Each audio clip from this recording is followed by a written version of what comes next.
Jalopy Go Far? Was that then you all were dedicated? Oh, well, I mean, the whole lineup just changed right after that album because Rick got married and Bob went to graduate school, and Vince and me started the real Zolof, where it was just we were actually playing music out, like doing shows and stuff like that. And Anthony I think he played one show with us, and that was it. Really? So then the real lineup started. It was me and Vince and a couple other people. What other bands have you lent your voice to? Oh shit.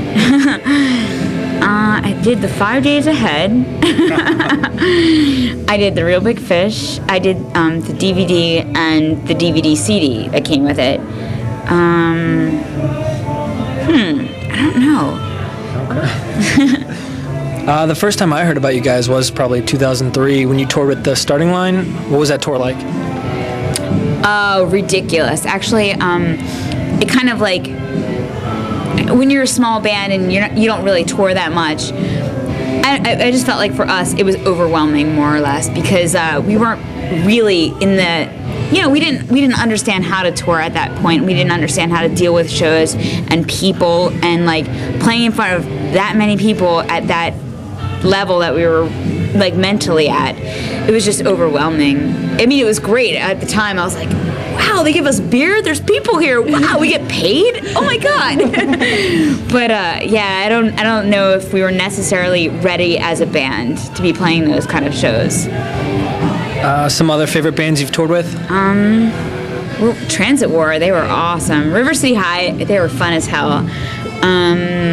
Right now, the Loved Ones. The Loved Ones. I love the Loved Ones. Actually, they're one of my favorite bands to tour with, hands down.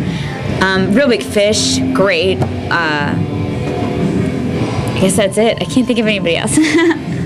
What other bands out there in the similar style to Zolof, like really catchy Moog synth sounding power pop bands, do you listen to? I can't think of many bands. I mean, people. Or what band? What bands do you listen to in general? Like, All right. there you go. Right now, I've been listening to nothing except Explosions in the Sky for like the past 4 months, and Weezer. So that's about it. My list is too long. I don't know. I listen to Green Day a lot. I also listen to a lot of older jazz, like ragtime and 80s music, the Beatles, Frank Sinatra. You're Italian. Hey. Do you distinguish between new Weezer and old Weezer, or do you just love all Weezer? New Weezer sucks. All right. I mean, I'm gonna sound like a jerk, like, oh, he thinks he's cool, but everything, after Pinkerton is just not good. Well, I agree think with they you. made it up on the last album. No, it's terrible. I liked the last album, and I thought they were kind of, breaking away. I felt like they got into a pattern with their music where their guitar solos were their vocal melodies, and vice versa. And it would just seem like you could write A, B, C, D, A, like B. You can write that down for Weezer and just figure out their exact formula. And I feel like they kind of broke it a little bit with that last album. They had the wah pedal. They changed things up. I liked it. Yeah. I liked a lot of the songs on the new album. My favorite stuff is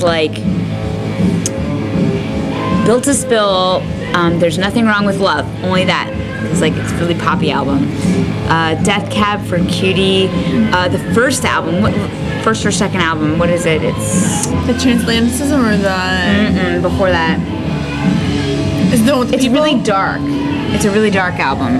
I don't know the name of it, but the one with the people running on the cover. I don't There's have that the cover. one. I don't know what it's called, but that's the older one. Yeah. What?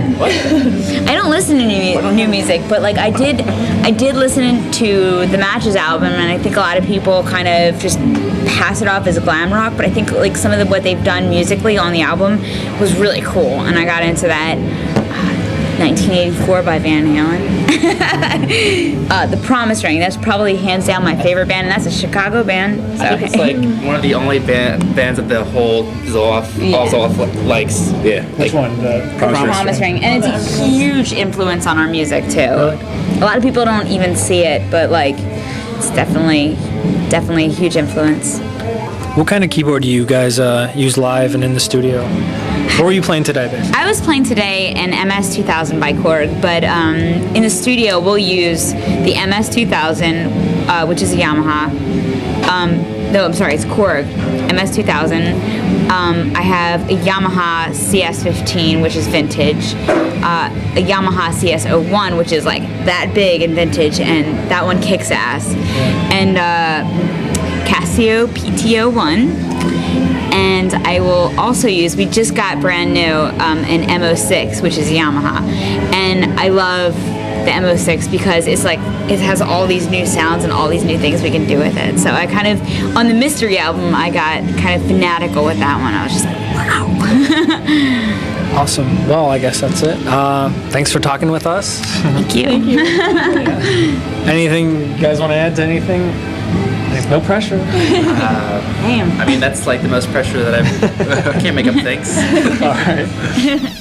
This episode of netmusicshow.com has been brought to you by theunemployed.net. That's too bad. Hold on, I'm calling another time. Making love, waking up to you by my side. My friends were good, family's great, everything was fine. We made it work, so come on, why not this time? And don't forget to check out our exclusive interviews with Nate from The Format and Sherry and Stacy from Isley.